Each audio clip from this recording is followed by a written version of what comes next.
달빛 아래 사연 한수 채널 구독자 여러분, 오늘도 시청해주셔서 감사합니다.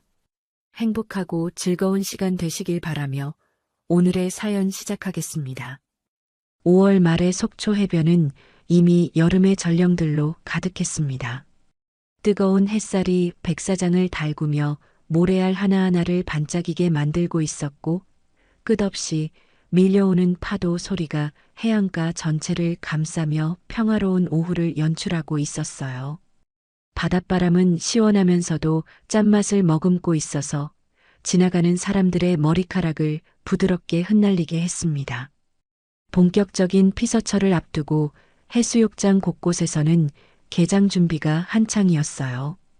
상인들은 형형색색의 파라솔을 하나씩 펼쳐보며 찢어진 곳은 없는지 꼼꼼히 점검하고 알록달록한 물놀이 용품들을 크기별로 가지런히 정리하며 곧 몰려올 손님들을 맞이할 준비에 여념이 없었습니다. 인명구조요원들 역시 오렌지색 구명조끼를 입고 망원경과 구조용 부표, 응급처치 키트까지 하나하나 세심하게 점검하며 여름철 물놀이, 안전사고 예방에 만전을 기하고 있었죠. 그 평범해 보이는 일상 속에서 한 명의 젊은 여성이 조용히 해변을 거닐고 있었어요. 강시은 중사였습니다. 28살의 그녀는 흰색 면 반팔 티셔츠와 연한 진청색 청바지 차림으로 여느 주말 나들이객과 다를 바 없어 보였습니다. 어깨 아래까지 내려오는 윤기 나는 검은 머리를 뒤로 깔끔하게 묶고 브랜드 로고가 새겨진 선글라스를 머리 위에 올린 채 자연스럽게 해변을 산책하는 모습이었어요. 발에는 편안한 운동화를 신고 있었고 어깨에 맨 작은 크로스백 하나만이 그녀의 전부인 것처럼 보였습니다.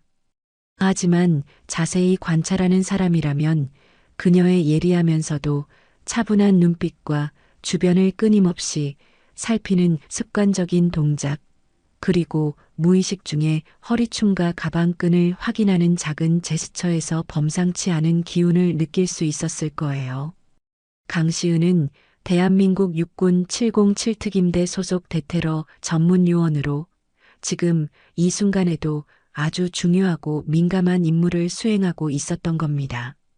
최근 국가정보원과 국방부 합동정보본부에서 입수한 기밀 첩보에 따르면 속초를 포함한 강원도 동해안 일대에서 국제테러 조직과 연관된 수상한 움직임이 포착되고 있었어요.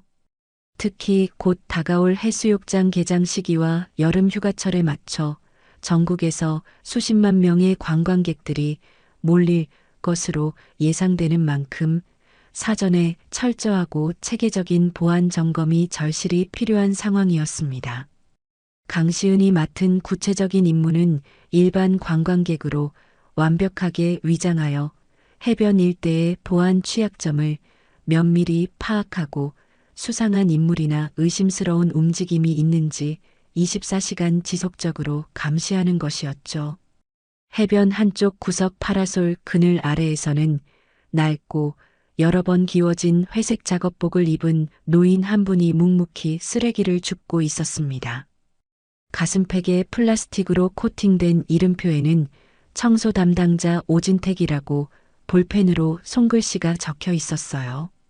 70대 중반으로 보이는 나이에도 불구하고 허리를 반듯하게 세우고 성실하게 청소 작업에 몰두하는 모습이 보는 이들에게 깊은 인상을 남겼습니다.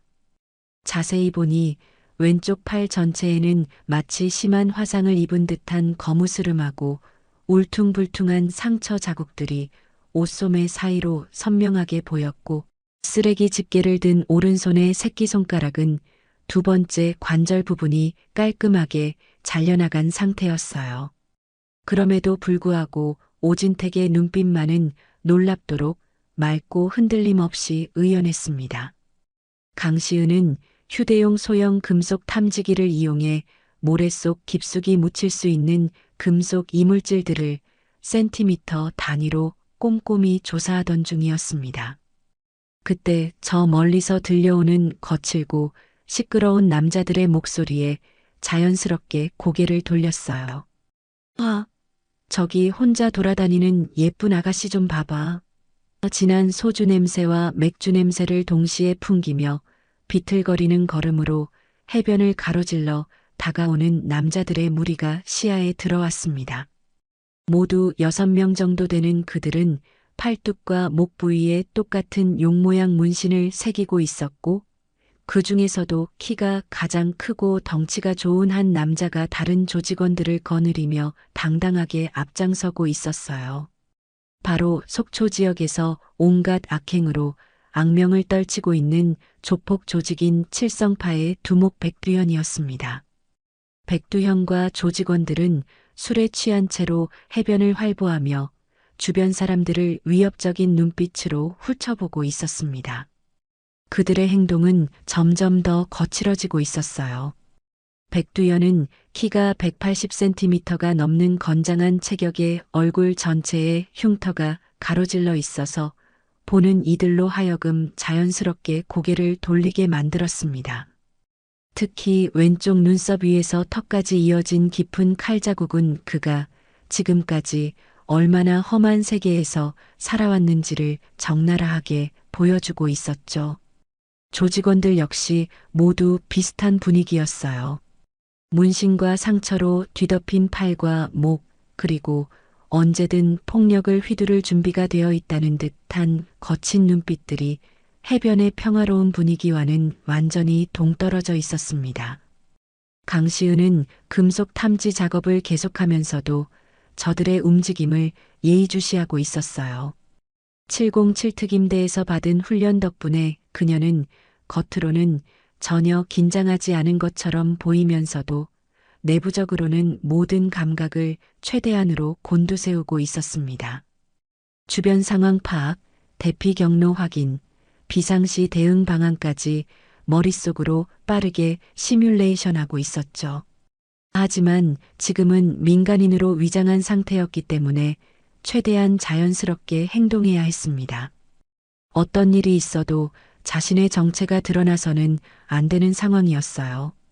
백두현의 시선이 강시은에게 고정되기 시작했습니다.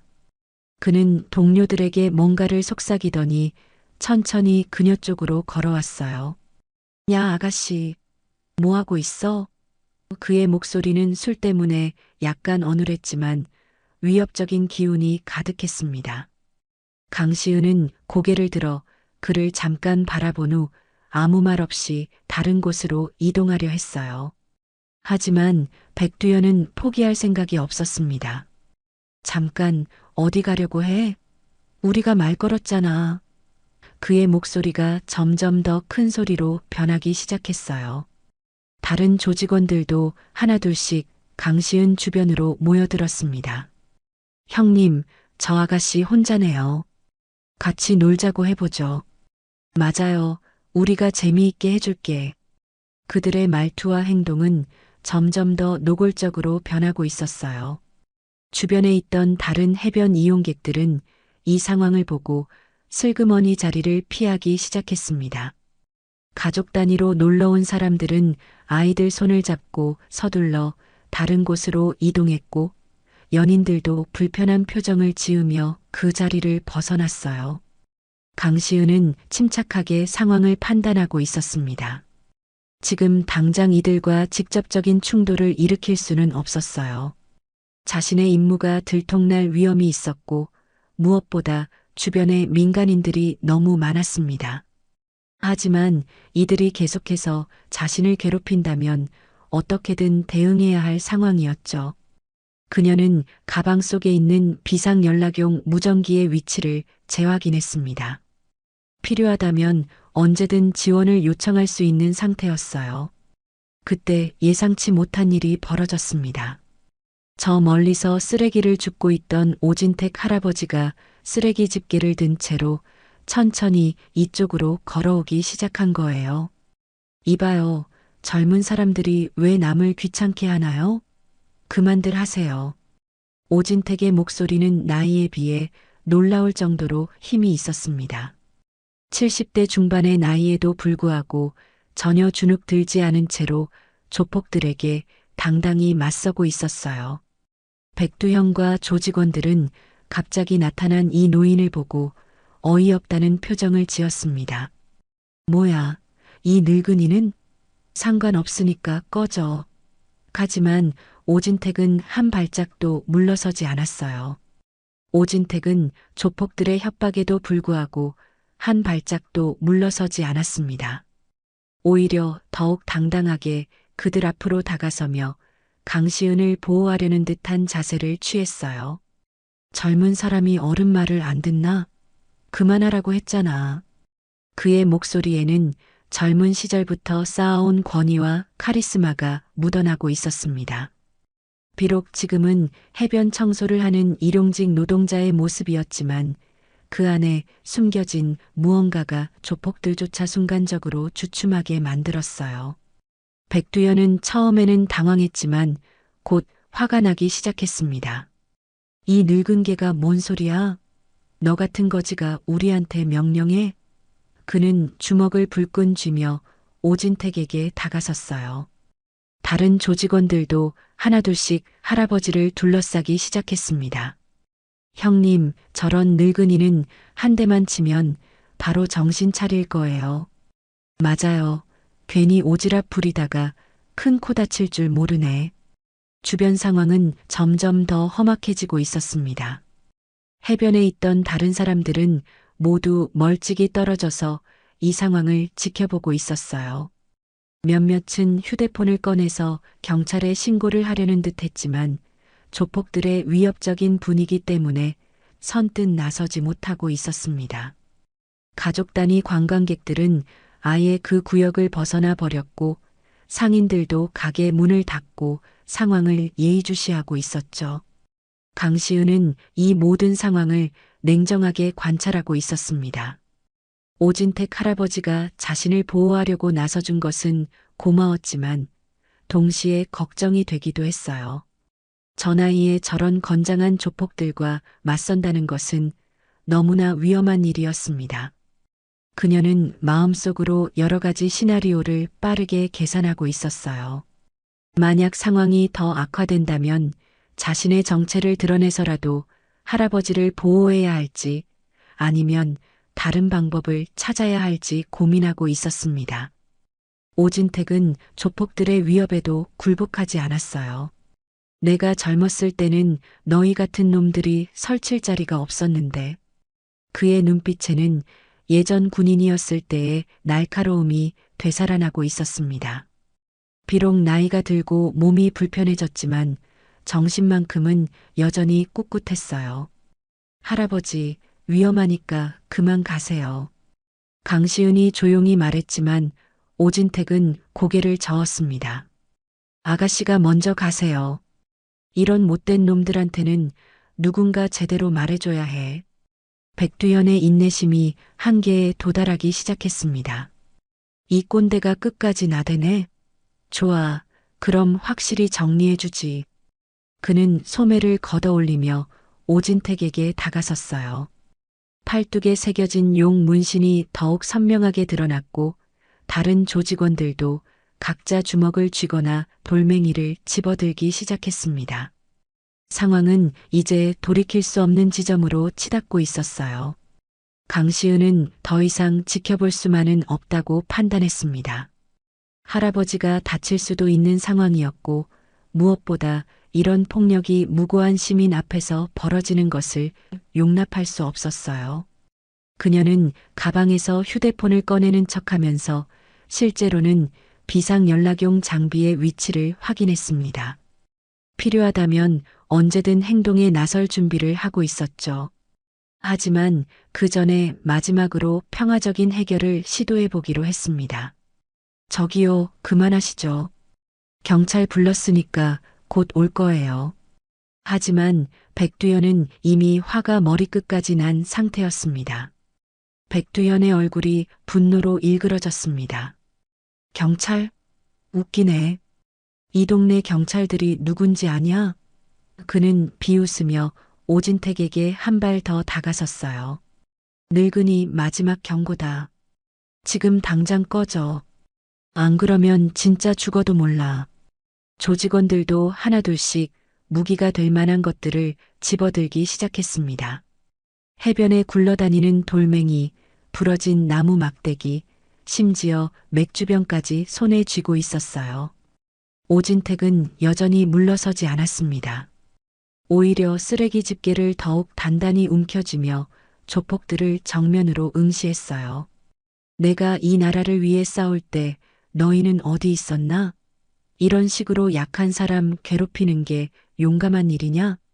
그의 목소리에는 젊은 시절 전장에서 보여줬던 불굴의 의지가 고스란히 묻어나고 있었습니다. 왼쪽 팔의 상처와 잘린 손가락이 그가 겪어온 고난의 흔적을 말해주고 있었죠. 강시은은 긴장된 마음으로 상황을 지켜보고 있었습니다. 할아버지의 용기에 감동받았지만 동시에 매우 위험한 상황이라는 것도 알고 있었어요. 이런 경우 민간인의 안전이 최우선이었습니다. 그녀는 조용히 가방 안쪽 주머니에서 작은 호루라기를 꺼냈어요. 이것은 비상시에 다른 요원들에게 신호를 보내는 장비였습니다. 하지만 아직 사용하기에는 이른 감이 있었죠. 백두현이 마침내 참을성의 한계에 도달했습니다. 좋아, 끝까지 나대고 싶다는 거지? 그는 주먹을 높이 들어 올리며 오진택을 향해 내리쳤어요. 하지만 놀랍게도 오진택은 빠른 몸놀림으로 그 공격을 피했습니다. 70대 중반의 나이에도 불구하고 그의 반사신경은 여전히 살아있었어요. 뭐야, 이 늙은이가? 백두현은 당황했지만 곧바로 다시 공격을 시도했습니다. 이번에는 다른 조직원들도 함께 달려들었어요. 6명이 한꺼번에 한 노인을 향해 달려드는 모습은 보는 이들로 하여금 분노를 불러일으켰습니다. 주변에서 지켜보던 시민들 중 몇몇이 그만해. 할아버지를 놔둬. 라고 소리쳤지만 직접 나서지는 못하고 있었어요. 조폭들의 위협적인 분위기 때문에 선뜻 개입하기 어려운 상황이었습니다. 오진택은 최선을 다해 버텼지만 혼자서 6명을 상대하기에는 역부족이었어요. 쓰레기 집게로 한두 명을 막아냈지만 뒤에서 몰래 접근한 조직원 하나가 그의 다리를 걸었습니다. 오진택은 균형을 잃고 모래바닥에 넘어졌어요. 할아버지, 강시은이 반사적으로 소리쳤습니다. 그 순간 백두현이 넘어진 오진택을 향해 발로 차려고 했어요. 바로 그때였습니다. 강시은이 더 이상 참을 수 없다는 듯이 앞으로 나섰어요. 그만하세요. 그녀의 목소리에는 지금까지와는 완전히 다른 기운이 담겨 있었습니다. 조폭들이 순간적으로 그녀를 바라봤어요. 뭐야, 아가씨도 끼어들고 싶어? 백두현이 비웃으며 말했지만 강시은의 눈빛을 본 순간 뭔가 다르다는 것을 느꼈습니다. 강시은은 조용히 가방에서 손을 꺼내며 말했어요. 경고했잖아요. 이제 정말 경찰이 올 거라고. 하지만 그녀가 꺼낸 것은 휴대폰이 아니었습니다. 작고 검은색의 무전기였어요. 그리고 목에 걸고 있던 목걸이를 살짝 만지자 그 안에서 작은 금속 소리가 났습니다. 조폭들은 아직도 상황을 제대로 파악하지 못하고 있었어요. 하지만 곧 그들은 자신들이 얼마나 큰 실수를 했는지 깨닫게 될 것이었습니다. 강시은의 눈빛이 순간적으로 변했습니다. 지금까지의 평범한 관광객 같던 모습은 온데간데 없고 그 자리에는 훈련된 군인의 차갑고 날카로운 시선만이 남아 있었어요. 그녀는 무전기를 입가로 가져가며 짧고 정확하게 말했습니다. 여기는 알파원. 민간인 보호 필요. 즉시 지원 요청. 그 목소리는 낮았지만 명확했고 듣는 이로 하여금 절대적인 신뢰감을 불러일으켰습니다. 백두현과 조직원들은 처음에는 그녀가 단순히 경찰에 신고하는 것이라고 생각했어요. 뭐야, 무전기 가지고 놀이하냐? 백두현이 비웃으며 말했지만 그의 웃음은 오래가지 못했습니다. 강시은이 목걸이에서 꺼낸 작은 금속판에는 707 특임대라는 글자와 함께 태극기 마크가 새겨져 있었어요. 그 순간 백두연의 얼굴이 하얗게 질렸습니다. 아무리 무식한 조폭이라도 707 특임대가 무엇인지는 알고 있었거든요. 잠깐만. 설마 진짜? 조직원 중 하나가 떨리는 목소리로 물었습니다. 강시은은 대답 대신 조용히 가방에서 또 다른 물건을 꺼냈어요. 작고 검은색의 권총 모양 물체였는데 자세히 보니 테이저건이었습니다. 그녀의 움직임은 매우 자연스러웠지만 동시에 전문적이었어요. 총기를 다루는 사람만이 가질 수 있는 특유의 자세와 손놀림이었습니다. 오진택은 모래바닥에서 일어나며 강시은을 놀란 눈으로 바라봤어요. 아가씨, 혹시 당신이? 그의 목소리에는 믿을 수 없다는 기색이 가득했습니다. 자신을 보호하려던 젊은 여성이 알고 보니 대한민국 최정예 특수부대 소속이었다는 사실이 현실로 다가오지 않았어요.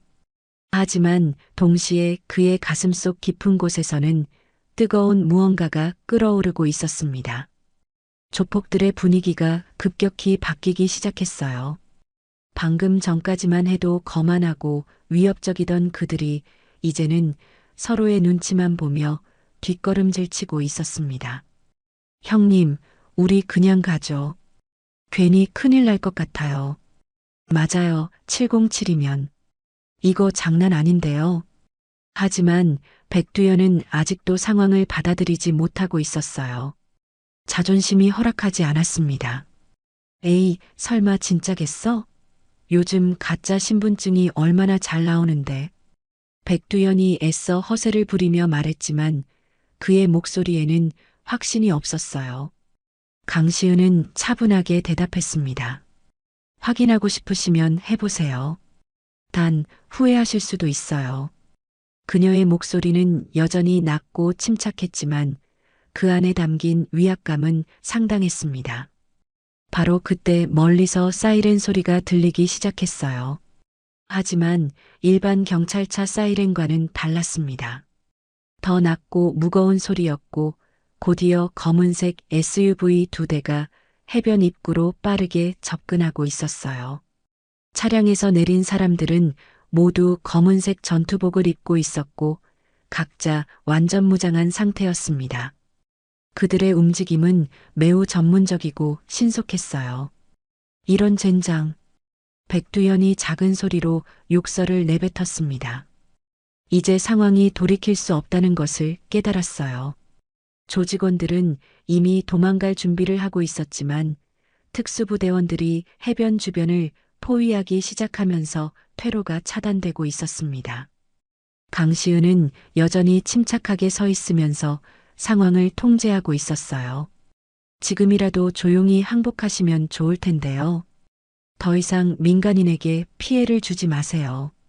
오진택은 이 모든 상황을 보면서 가슴이 뜨거워지는 것을 느꼈습니다. 오랜만에 보는 군인다운 군인의 모습이었어요. 그리고 자신을 보호하려던 그 젊은 여성이 알고 보니 자신이 한때 몸담았던 그 세계의 사람이라는 사실에 깊은 감동을 받았습니다. 고맙습니다, 아가씨.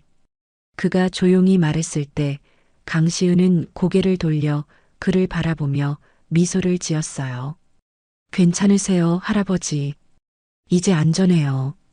특수부대원들이 해변을 완전히 포위한 가운데 조폭들은 이제 완전히 절망적인 상황에 처해 있었습니다.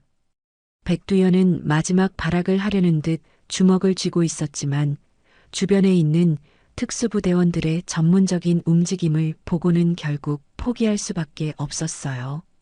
항복한다, 항복해. 조직원들이 하나둘씩 손을 들기 시작했고 백두연도 마지못해 따라했습니다. 상황은 불과 몇 분 만에 완전히 정리되었어요. 강시은은 무전기를 통해 상황을 보고했습니다. 상황 종료. 민간인 안전 확보 완료. 용의자 6명 확보. 그녀의 목소리는 여전히 차분하고 전문적이었어요. 특수부대원들이 조폭들을 체포하는 동안 강시은은 오진택에게 다가가 그의 상태를 확인했습니다. 다치신 곳은 없으세요? 오진택의 왼쪽 어깨에서 약간의 피가 나고 있었지만 다행히 심각한 부상은 아니었어요. 오진택은 강시은을 바라보며 복잡한 표정을 지었습니다. 정말 707 특임대 소속이신가요? 그의 목소리에는 여전히 믿기 어렵다는 기색이 역력했어요. 강시은은 고개를 끄덕이며 정중하게 답했습니다. 네, 707 특임대 강시은 중사입니다. 현재 이 지역 보안 임무를 수행 중이었어요. 그녀는 할아버지의 상처를 살펴보며 응급처치용 밴드를 꺼냈습니다. 그런데 할아버지, 혹시 군대 다녀오셨어요? 아까 움직임을 보니까 강시은이 조심스럽게 물어봤어요. 오진택은 잠시 망설이다가 천천히 대답했습니다. 옛날 일이지만 한국 전쟁과 베트남 전쟁에 참전했었어요. 하지만 지금은 그냥 늙은 청소부일 뿐이에요. 그의 목소리에는 깊은 아쉬움과 회한이 묻어나고 있었습니다. 강시은은 그 말을 듣고 더욱 놀랐어요. 한국 전쟁과 베트남 전쟁 참전 용사라니 그야말로 살아있는 역사였습니다. 정말 존경스럽습니다. 할아버지 같은 분들이 있었기에 지금의 우리가 있는 거죠. 그녀의 말에 오진택은 조금 당황스러워했어요.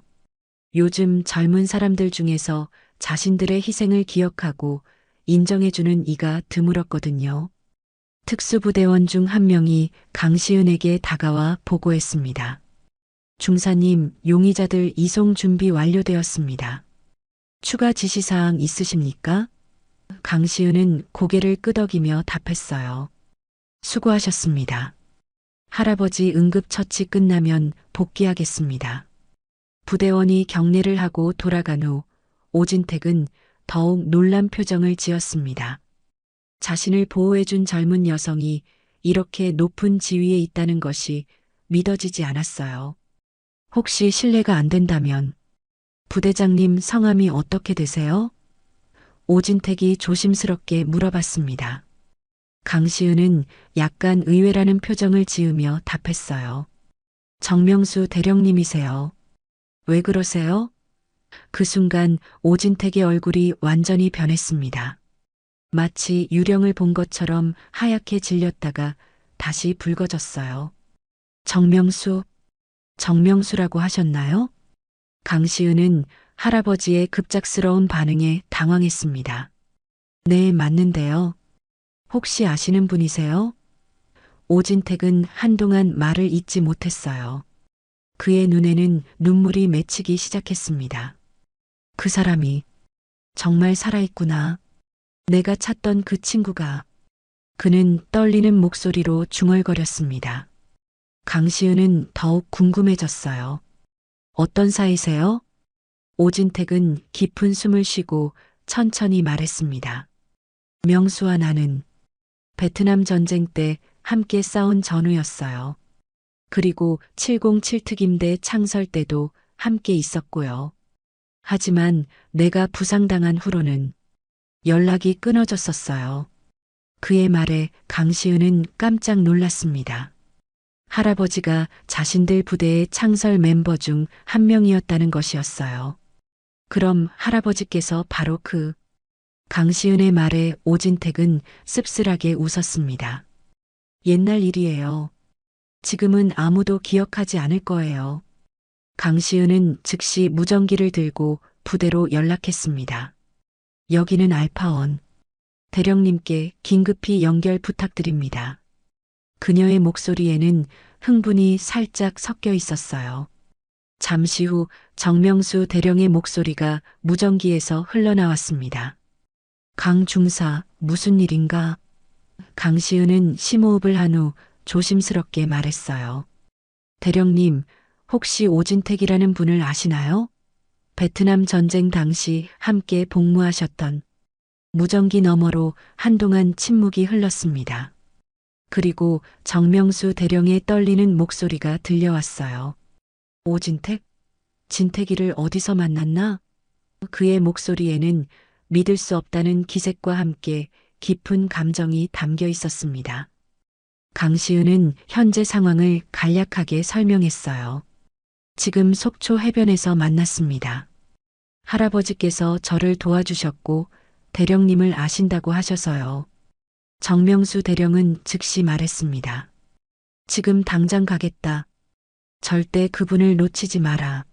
내가 30년 넘게 찾던 사람이다.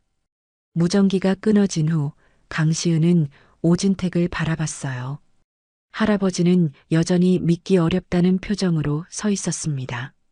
정말 명수가 나를 기억하고 있을까요? 벌써 그렇게 오랜 시간이 흘렸는데 그의 목소리에는 불안감이 묻어나고 있었어요. 1시간 정도 후 검은색 승용차 한 대가 해변으로 급히 달려왔습니다. 차에서 내린 사람은 50대 중반의 군인이었어요. 정명수 대령이었습니다. 그는 군복을 입고 있었지만 평소보다 훨씬 서둘러 온 티가 역력했어요. 그의 눈빛은 주변을 빠르게 훑으며 누군가를 찾고 있었습니다. 강시은이 손을 들어 신호를 보내자 정명수 대령이 그쪽으로 달려왔어요. 정명수 대령이 오진택을 보는 순간 그의 발걸음이 멈췄습니다. 두 사람은 서로를 바라보며 한동안 말을 잇지 못했어요. 세월의 흔적으로 많이 변해 있었지만 서로의 얼굴에서 옛 모습을 찾아낼 수 있었습니다. 진택이, 정말 너구나. 정명수 대령의 목소리가 떨렸어요. 오진택도 눈물을 글썽이며 답했습니다. 명수야, 내가 이렇게 훌륭하게 되었구나. 두 사람은 천천히 서로에게 다가갔습니다. 그리고 마침내 서로를 끌어안았어요. 30여 년 만의 재회였습니다. 주변에 있던 특수부대원들과 강시은도 이 감동적인 순간을 조용히 지켜봤어요. 진태가, 내가 너를 얼마나 찾았는지 모른다. 부상당한 후 연락이 끊어져서 정명수 대령이 감정에 겨운 목소리로 말했습니다. 오진택은 자신의 상황을 간단히 설명했어요. 전역 후에 여러 일을 전전했지만 몸이 불편해서 지금은 이렇게 청소 일을 하며 살고 있어. 그의 말에 정명수 대령은 마음이 아팠습니다. 자신의 전우가 이런 어려운 생활을 하고 있다는 것이 견디기 힘들었어요. 진태가, 이제 걱정하지 마. 내가 다 해결해 줄게. 강시은은 이 두 사람의 재회를 보며 가슴이 뭉클했습니다. 전쟁의 상처를 함께 나누었던 전우들이 이렇게 다시 만나는 모습이 얼마나 소중한 것인지 깨달았어요. 대령님, 할아버지께서 저를 도와주셨어요. 정말 용감하게 행동하셨습니다. 강시은의 말에 정명수 대령은 고개를 끄덕였어요. 진태기가 원래 그런 사람이야. 남을 위해서라면 자신을 희생할 줄 아는. 오진택은 강시은을 바라보며 말했습니다. 이 아가씨 덕분에 명수를 다시 만날 수 있게 되었어요. 정말 고마워요. 강시은은 고개를 저으며 답했어요. 제가 할 일을 했을 뿐이에요. 오히려 할아버지께서 저를 도와주신 거죠. 정명수 대령은 두 사람을 번갈아 보며 이 모든 상황이 운명적이라고 생각했어요. 만약 오늘 이런 일이 없었다면 평생 오진택을 찾지 못했을지도 모르니까요. 그로부터 석 달이 흘렀습니다. 속초 해변은 이제 한여름의 절정을 맞아 수많은 피서객들로 북적이고 있었어요. 파라솔과 튜브들이 해변을 가득 메우고 아이들의 웃음소리가 끊이지 않았습니다. 하지만 이 평화로운 풍경 뒤에는 보이지 않는 곳에서 묵묵히 안전을 지키는 사람들이 있었죠. 707 특임대 속초 분견대 정문에는 새로운 이름표가 걸려 있었습니다. 시설관리관 오진택. 그는 더 이상 해변에서 쓰레기를 줍는 일용직 노동자가 아니었어요. 정명수 대령의 적극적인 노력으로 특임대 시설관리 담당자로 정식 채용된 것이었습니다. 비록 군인은 아니었지만 부대 내에서 그의 지위는 남달랐어요. 창설 멤버이자 베트남 전쟁 참전 용사로서 모든 부대원들의 존경을 받고 있었습니다. 오진택은 이제 깔끔한 유니폼을 입고 부대 시설을 점검하며 하루를 시작했어요. 비록 왼팔의 상처와 잘린 손가락은 여전했지만 그의 표정은 몇 달 전과는 완전히 달랐습니다. 생기가 돌았고 무엇보다 자부심이 느껴졌어요. 할아버지, 안녕하세요. 훈련을 마치고 돌아오는 부대원들이 그에게 정중하게 인사했습니다. 고생 많았다, 애들아. 오진택도 따뜻한 미소로 답했어요. 강시은은 여전히 대테러 임무를 수행하고 있었지만 이제는 더욱 의미 있게 느껴졌습니다. 오진택 할아버지와의 만남을 통해 자신이 하는 일의 진정한 가치를 깨달았거든요. 국가를 위해 희생한 선배들의 뜻을 이어받아 현재를 지키는 것이 얼마나 소중한 일인지 알게 되었어요. 중사님, 오늘도 해변 순찰 나가시나요? 동료가 물어봤습니다. 네, 할아버지께 인사드리고 나가겠습니다. 정명수 대령의 사무실에서는 오진택과 함께하는 시간이 늘어났어요. 퇴근 후나 주말이면 두 사람은 함께 과거 이야기를 나누며 잃어버린 시간을 메우고 있었습니다. 진태가, 그때 내가 없었다면 우리 분대 전체가 위험했을 거야. 정명수가 베트남 전쟁 당시의 에피소드를 떠올리며 말했어요. 그런 말하지 마. 우리는 전우잖아. 오진택이 겸손하게 답했습니다. 부대 내에서는 오진택에 대한 특별한 이야기들이 전해지고 있었어요. 젊은 부대원들은 그에게서 전쟁의 실제 경험담을 들으며 큰 감동을 받았습니다. 할아버지, 그때 정말 무섭지 않으셨어요? 한 상병이 궁금해하며 물어봤어요. 무섭지 않을 리가 있나? 하지만 동료들과 조국을 생각하면 용기가 났지. 오진택의 답변에 부대원들은 깊이 고개를 끄덕였습니다. 어느 저녁 강시은은 오진택을 찾아가 감사 인사를 전했어요. 할아버지, 그날 정말 고마웠어요. 할아버지 덕분에 제가 많은 것을 배웠습니다. 오진택은 손을 저으며 답했어요. 무슨 말이야? 오히려 내가 고마워해야지. 아가씨 덕분에 명수를 다시 만났고 이렇게 새로운 삶을 살게 되었으니까. 두 사람은 서로를 바라보며 미소 지었습니다. 해가 질 무렵 속초 해변에서는 여전히 파도 소리가 들려오고 있었어요. 하지만 이제 그 소리는 더욱 평화롭게 느껴졌습니다. 보이지 않는 곳에서 묵묵히 안전을 지키는 사람들이 있다는 것을 알기 때문이었죠. 강시은은 해변을 순찰하며 그날을 떠올렸습니다. 만약 조폭들이 오진택 할아버지를 건드리지 않았다면 이 모든 아름다운 이야기는 시작되지 않았을 거예요. 부대 게시판에는 새로운 공지가 붙어 있었습니다. 시설관리관 오진택의 전쟁 체험담 특강 마이너스 매주 금요일 오후 5시. 젊은 군인들에게 진짜 군인 정신이 무엇인지 가르쳐주기 위한 프로그램이었어요. 첫 번째 강의에는 부대원들이 가득 모였고 오진택의 이야기에 모두가 진지하게 귀를 기울였습니다.